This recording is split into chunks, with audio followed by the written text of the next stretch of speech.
Ok, rebonjour. Donc on est sur les séries de capsules donc, du cours STT 5100 de modèle linéaire appliqué.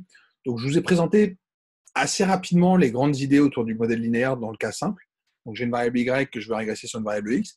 Je vous ai donné en gros les idées générales. Ce que je vais vous montrer, c'est comment ça marche en vrai quand on a des données et qu'on veut regarder sous R, qu'on veut estimer notre modèle sous R. Donc je vais en particulier vous présenter un petit peu la fonction lm. Donc je vais vous montrer avec les mains comment on fait, puis après je vais vous montrer la fonction lm et essayer de vous montrer que finalement ce que vous donne lm, c'est ce que vous avez calculé avec vos petites mains. Ok, donc on bascule sur les slides. Si tout se passe bien, yes.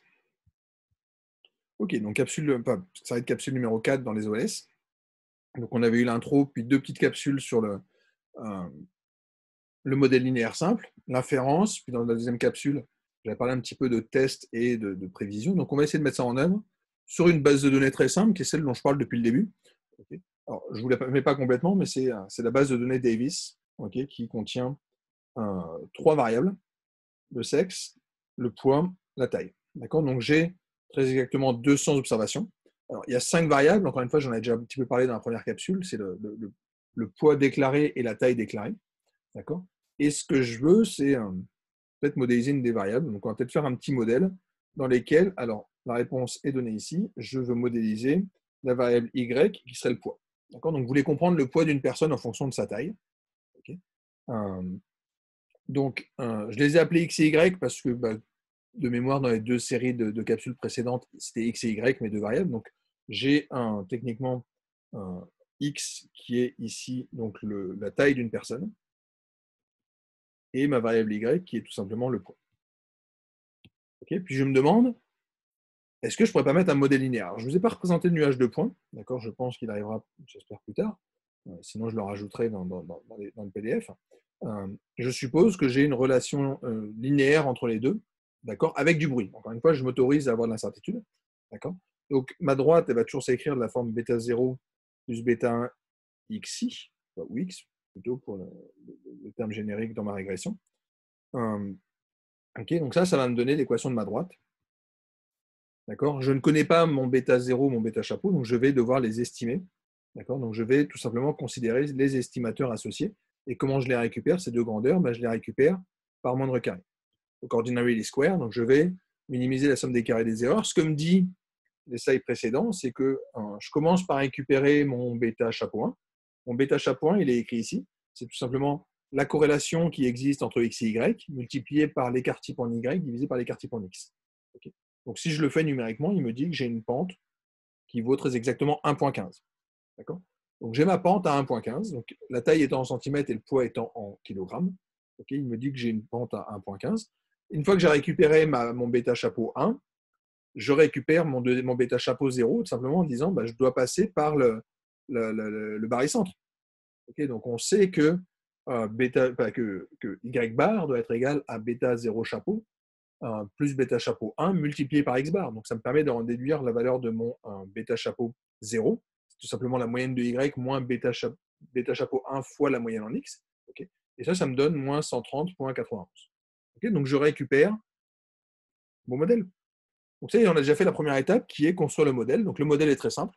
Il me dit la taille d'un individu, c'est à peu près 1,15 fois le poids d'un individu en kilogrammes, c'est à peu près 1,15 fois sa taille. Je dois juste soustraire moins 130 pour récupérer la valeur que je vais prédire. Donc cette grandeur-là, encore une fois, c'est mon YI chapeau. Donc c'est ce que je vais prédire. Et il y a la partie en plus qui reste, qui est toujours mon résidu estimé, d'accord, avec la formule qui nous dit que un Y, un I doit être égal à ce que me prédit mon modèle, plus le terme que je n'ai pas réussi à expliquer. Okay. J'avais dit qu'il y aurait un dessin, donc le dessin il arrive tout de suite. Okay. Donc je fais un plot, donc plot de XY. Un plot, c'est la fonction de base de R pour faire un graphique, donc il va me faire un nuage de points, par défaut, c'est un nuage de points, avec un point pour chacun des. Donc on doit mettre deux vecteurs, un vecteur X et un vecteur Y, qui va me mettre des points pour tous les X et Y. Okay. Je lui demande de rajouter une information qui est une droite, tout simplement. Donc AB-line, c'est une droite AB. Okay. Ce que je lui donne ici, c'est le coefficient A, et ici, c'est le coefficient B, dans une droite de la forme Y égale à plus BX. D'accord. Donc si je trace ça, j'obtiens, je ne l'obtiens pas, mais bon, vous pouvez le faire. Encore une fois, je vous encourage à essayer de reproduire tout ce que je vous mets dans les slides. Mais donc, on aurait la droite de régression. Alors,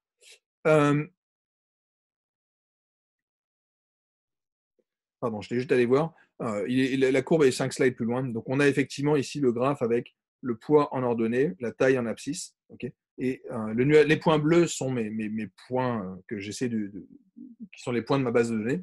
Et ma courbe en rouge, c'est ma droite de régression. Donc, on voit que ça ne marche pas si mal. D'accord, ce moins 130 plus 1,15 fois la taille. Okay, je vais juste revenir un petit peu en arrière parce que c'était pas du tout ça. Je voulais juste vous montrer le graphique. Je suis désolé de ne pas l'avoir mis plus tôt. Donc, pardon, on est sur ce graphique-là. Donc, on avait dit bêta chapeau 1, je vous avais fait des calculs et je vous avais dit, on peut montrer au final, en faisant quelques calculs, que ça s'écrit sous la forme corrélation entre x et y multiplié par l'écart type en y divisé par l'écart type en x. Okay, c'est la formule qu'on a utilisée. Alors, on pourrait se demander, est-ce que c'est vraiment la vraie valeur? Est-ce que c'est celle qui minimise la somme des carrés des erreurs? C'est pour le moment, je vous ai juste dit, on va faire les maths, on va récupérer une formule, on l'utilise. Là, je vais remonter à l'étape d'avance et supposons qu'on n'ait pas été capable de faire les maths. Okay, supposons qu'on vienne à notre problème de base. Alors, je vais juste tricher un tout petit peu pour vous faire un problème en univarié pour commencer. Okay, c'est qu'on sait quand même, je vais quand même supposer qu'on sait qu'on passe par le barycentre. D'accord? Donc, le fait qu'on sait qu'on passe par le barycentre fait que je peux écrire mon modèle de la forme suivante. Je sais que je cherche une pente telle que les y moins leur moyenne, donc là j'ai la variable centrée en y, ce soit bêta 1 multiplié par la valeur centrée en x. D'accord, donc je vais mettre un modèle linéaire, encore une fois, en faisant ces petites normalisations. Ici je deviens centré en y et ici je deviens centré en x. D'accord, donc j'ai le droit de supposer cette fois-ci que j'ai un modèle sans constante. D'accord, donc j'ai juste besoin d'estimer la pente ici. D'accord, donc je vais chercher à minimiser cette chose-là. Alors je peux vous garantir que c'est la même chose que ce qu'on aurait fait en bivarié, mais je le fais dans un cas simple pour commencer. D'accord, donc j'avais dit que en faisant mon histoire de corrélation multipliée par le ratio des écarts types, j'arrivais à 1,15. Là, je vais tout simplement écrire cette somme des carrés des résidus avec la formule qui est indiquée en dessous.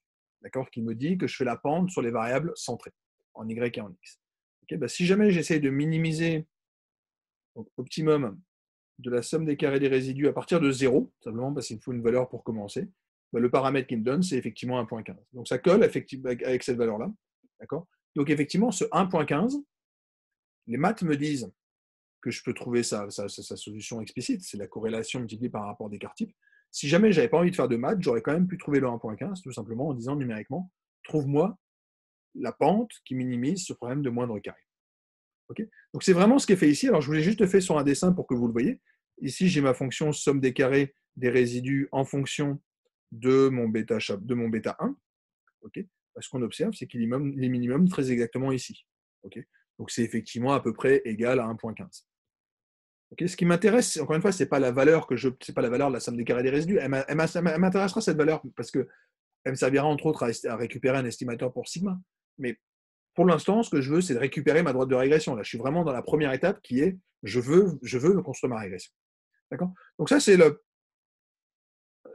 on avait fait la théorie. Je vous montre numériquement qu'effectivement, la théorie nous dit que cette corrélation multipliée par le ratio des écarts types nous donne la valeur explicite de la solution du problème d'optimisation, de minimisation de la somme des carrés des erreurs.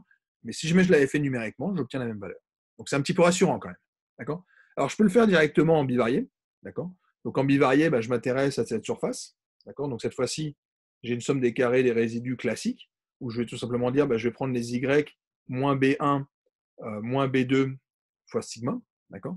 Et je prends la somme des carrés des erreurs. Donc je suis vraiment sur ma fonction de base de la somme des carrés des résidus. Sauf que là, j'ai un paramètre bivarié.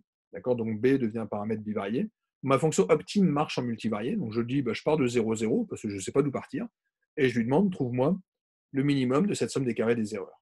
Il me dit que le minimum, il est atteint à moins 130,96 pour le premier paramètre et 1,15 pour le second. Donc on voit qu'on tombe très exactement sur les valeurs qu'on avait obtenues mathématiquement. Okay, donc c'est toujours... Encore une fois, je suis désolé de replacer ce cours dans le contexte actuel, mais dans le contexte actuel, on est dans une époque où tout le monde nous dit que le machine learning va sauver le monde, l'intelligence artificielle, blablabla, ces trucs-là. Mais ce que vous disent, en gros, les méthodes la philosophie du machine learning, c'est quand même, j'ai pas besoin de faire des maths, il suffit numériquement de résoudre des problèmes d'optimisation. Ok. Donc effectivement, je pourrais très bien vous dire, je vais me contenter numériquement d'aller chercher les minimums de la somme des carrés des résidus, j'obtiendrai ces valeurs-là, je m'arrête là. Nous, on peut aller un peu plus loin parce qu'on a des théorèmes mathématiques qui nous permettent de explicitement trouver des solutions. Ok. Et puis, on pourra même aller plus loin. C'est que là, je me contente de construire les estimateurs, mais on pourra même avoir leurs propriétés probabilistes. Ok. Donc, je pourrais même vous construire des intervalles de confiance et ce genre de choses. Donc, on va quand même un peu plus loin, je pense, que les méthodes classiques de machine learning. D'accord. Et je vous ai fait les deux pendants qui sont, je pars de quelque chose de vraiment théorique et je trouve une forme analytique pour mon estimateur. C'est ce que j'avais fait dans mes deux premières séries de capsules juste avant. Là, je vous dis, oublions un peu la théorie, regardons ce que nous donne l'optimisation numérique, et fort heureusement, elle nous donne la même chose. OK. Donc voilà un peu, alors je vais quand même vous montrer, parce que ça vaut quand même toujours le coup de regarder les surfaces. Voilà l'allure de ma surface. Donc cette chose-là, c'est la somme des carrés des résidus en fonction de ma pente, bêta 1, et de mon intercept qui est bêta 0. Okay. Donc on a cette surface un petit peu particulière, alors dans le sens où ce n'est pas un beau sac de course avec une belle fonction convexe. Elle est convexe, il n'y a pas de souci, elle est strictement convexe. La seule chose, c'est que quand même, j'ai pas mal de points qui sont très concentrés par ici. Alors ça, c'est lié à quelque chose qui est tout simplement qu'en fait, nos deux estimateurs sont très corrélés. D'accord. Donc ça, on en parlera, en particulier quand je vous parlerai un petit peu d'incertitude dans nos modèles, on essaiera de quantifier un petit peu ça. Ok, donc j'ai réussi à construire mon modèle. Donc là, cette fois-ci, on a exactement ce qu'on voulait. Je vous ai dit, on a construit notre modèle. Donc j'ai ma prévision et j'ai mon résidu. Ok, donc ma prévision, c'est quoi? C'est tout simplement là où je me trouve sur ma droite. Donc ici, par exemple, ici, j'avais mon observation en YI. Là, j'avais mon XI. Et la valeur qui va se trouver là, c'est très exactement mon YI chapeau. D'accord? Donc je récupère mon YI chapeau. Et la différence entre les deux, donc qui apparaît ici, c'est ce que j'appelle epsilon i chapeau.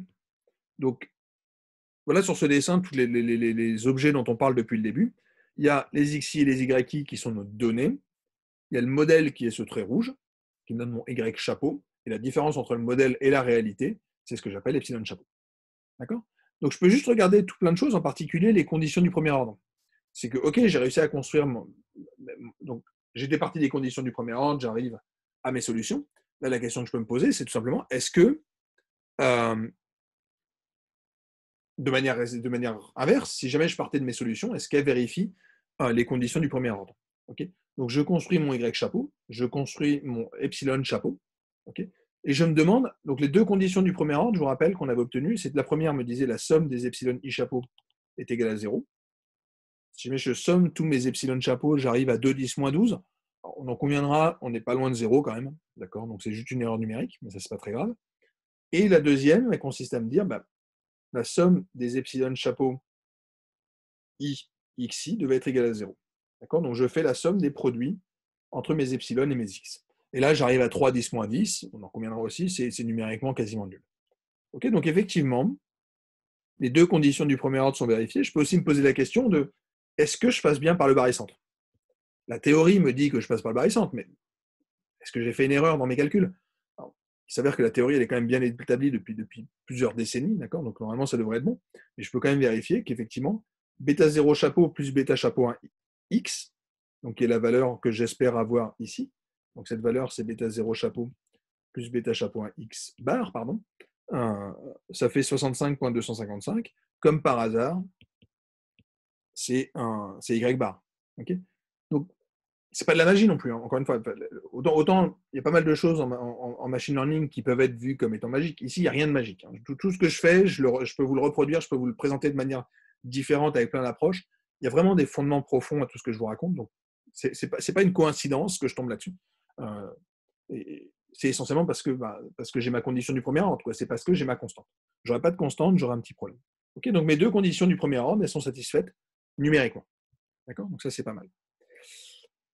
Ensuite, quand je reprends mes slides, j'avais parlé de ces histoires de R2, je ne sais pas si vous vous souvenez, mais je disais, alors déjà, il y avait ma décomposition de la variance qui me disait la somme des carrés totaux, donc en gros la variance de Y, je pouvais le décomposer en deux termes. Il y avait la variance de mes résidus, okay, donc c'est la partie que j'arrive à expliquer, enfin plutôt c'est la partie au contraire qui me reste, c'est la variance de mes résidus, et la partie que j'arrive à expliquer qui est la variance, donc le gain que j'ai en fait entre le modèle Y chapeau et le Y bar. Okay, donc ce que me dit les calculs de maths que je ne vous ai pas fait, mais que je vous encourage à regarder. Hein, ce n'est pas très compliqué, c'est juste des développements classiques d'inégalité triangulaire. Enfin, j'intercale ici mon Y chapeau, okay, puis je développe mes carrés, puis au final, il y a plein de choses qui vont simplifier. Donc effectivement, je peux calculer la somme des carrés des erreurs entre les Y et Y bar, okay, au carré. J'arrive à 35 322. Okay. Je peux calculer la somme des carrés des résidus. Je peux calculer la somme des carrés expliqués. Okay. Puis quand je somme les deux, bah, comme par hasard, je tombe sur 35 322. Okay. Et là encore, ce n'est pas de la magie, c'est juste des maths et ça marche. D'accord ? Donc le R2, comment je peux le calculer ? Ben, on avait dit, il y a plusieurs solutions. Soit je dis c'est la partie que j'explique sur la partie totale, okay, soit c'est 1 moins la partie que je n'ai pas réussi à expliquer sur la partie totale. D'accord ? Et ça correspond au cosinus, pour l'interpréter comme un cosinus, mais c'est la corrélation entre x et y au carré. D'accord ? Donc je peux faire le calcul, et ici il me dit que j'ai un R2 de 0,59 45 55555. Okay ? Donc j'ai une corrélation qui est la racine carrée de 0,6 pour faire très simple. D'accord ? Donc ça, on va le revoir apparaître plus tard aussi. Ok, donc on avait parlé de sigma chapeau. Je vous avais dit sigma chapeau, sigma carré, c'est la variance de mes epsilon.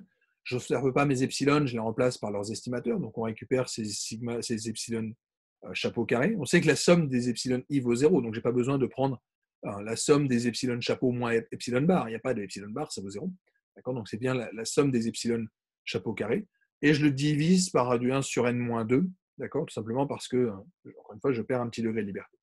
Donc je peux calculer la valeur de mon sigma. Okay, donc mon sigma, numériquement, il me dit qu'il vaut 8,5. Okay, donc cette chose-là, ça a la même unité que mon Y. Donc en gros, c'est l'écart type en kilogrammes associé à l'incertitude de ma loi normale. D'accord, donc j'avais mon modèle qui me dit, je suis à peu près à moins 130 plus 1,15 fois la taille. Et puis j'ai du bruit. Et mon bruit, il a quand même pas mal de variabilité dans le sens où l'écart type, il vaut quand même 8 kg. Okay, donc si vous raisonnez en termes gaussiens, normalement, on varie, une loi normale, ça varie de plus ou moins 2. Il y a 95 chances sur 100 pour qu'une loi normale centrée réduite varie entre plus ou moins 2. Donc une loi normale centrée de variance sigma, ça varie entre plus ou moins 2 sigma. Okay, donc en gros, ma loi normale, elle va varier entre moins 16 et plus 16 kg. Okay, donc ma prévision, elle me dit où je me trouve à plus ou moins 16 kg dans 95% des cas. Donc on a quand même un intervalle de confiance assez large. D'accord, mais voilà, les données sont ce qu'elles sont et je ne pourrais pas faire beaucoup mieux. Une fois que j'avais récupéré cet estimateur, on avait vu qu'on pouvait récupérer des estimateurs pour les variances de mes deux paramètres. D'accord ? Donc, il suffit de faire les calculs. Enfin, je retranspose ici. Donc là, ça me permet de récupérer mon estimateur pour ma pente, l'estimateur pour la variance de mon paramètre de pente, donc qui est à peu près de l'ordre de 0,067. Okay. Donc là, c'est ma pente. Encore une fois, ma pente, elle valait 1,15. Donc, on est en train de dire, souvenez-vous des hypothèses de normalité, d'accord, que ma pente, elle devrait suivre peut-être une loi normale de paramètres à peu près sur 1,15 et d'écart type à peu près à 0,067. Okay, donc ça, on le voit, il y a quand même peu de chances d'atteindre 0. Donc en fait, on peut avoir confiance dans le fait que la pente, elle est a priori différente de 0. On va le formaliser dans 2 minutes. Je peux faire la même chose sur le sigma 0, enfin, sigma bêta 0, chapeau. Et là, donc c'était ma pente qui était à moins 130. Okay, j'ai un écart type à 11,52. D'accord ? Donc, on est sur des ordres de grandeur beaucoup plus grands. Okay, mais d'un autre côté, les valeurs de mes coefficients associés étaient respectivement aussi beaucoup plus grandes. Okay, donc, je ne peux pas vraiment comparer les deux. Encore une fois, tout est une histoire de mesure. Okay, entre une pente, éventuellement, on pourrait même avoir une pente à 0,01. Si vous avez un écart type à 0,000007, ça sera largement significatif. D'accord ? Donc, il faut bien faire attention sur le fait que les unités importent beaucoup. Okay, et d'ailleurs, si je vais vous ennuyer, faites la même régression en changeant les unités. D'accord ? Donc ici, je l'avais en kilogrammes et en centimètres. Passez en pouces et en livres. D'accord ? Et essayez d'analyser la sortie de la régression. Encore une fois, ça peut être un jeu intéressant.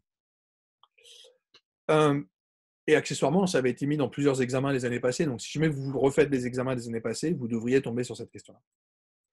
Ok, donc je fais mon hypothèse de normalité. Alors, je ne vais pas la discuter parce que je n'ai pas encore vraiment de test d'ajustement de loi.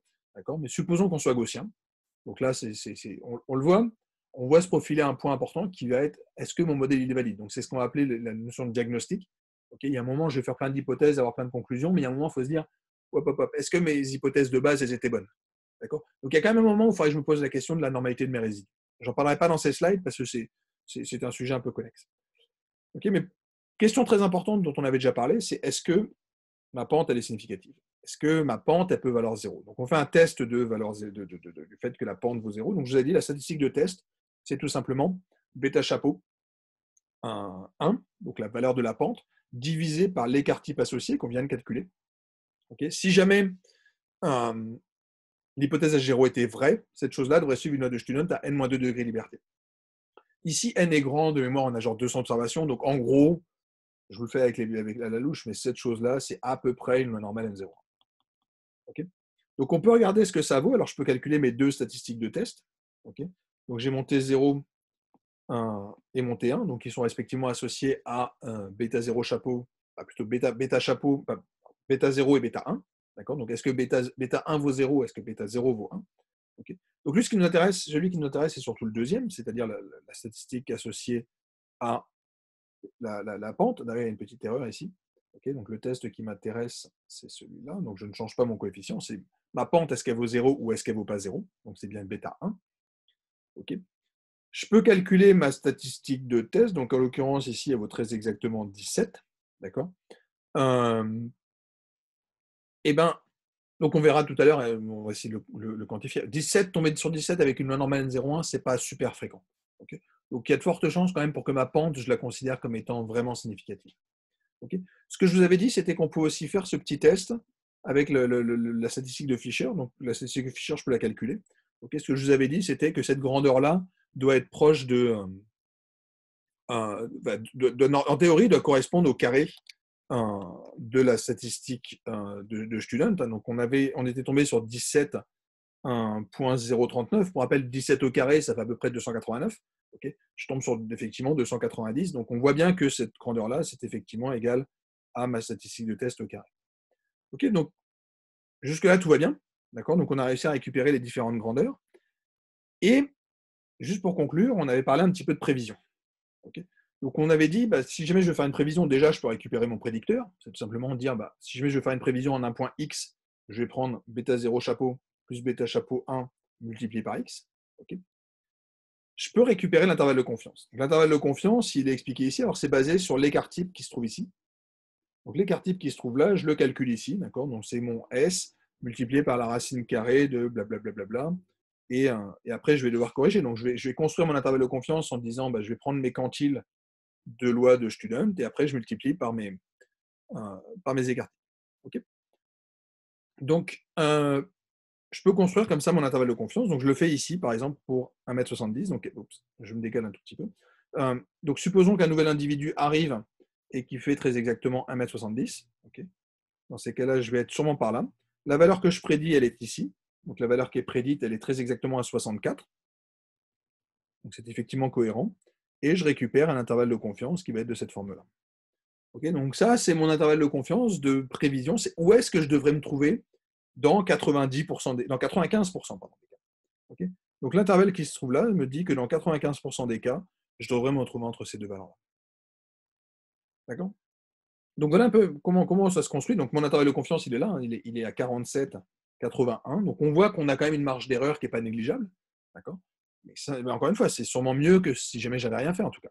Okay, donc c'est ça qu'on est en train de faire. Alors juste pour conclure, puisqu'on arrive bientôt à la fin, tout ça, ça peut se faire directement en R. Donc heureusement, il existe des fonctions pour faire ça.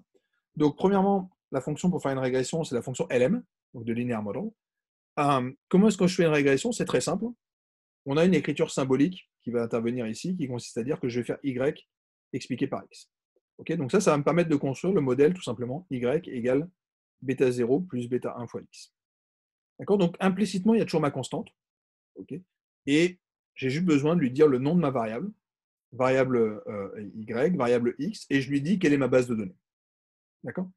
Donc quand je lui demande ça, donc il me crée un objet, d'accord, donc modèle, qui va contenir plein de choses. Donc c'est une sortie de régression linéaire, donc il va contenir toutes sortes d'informations.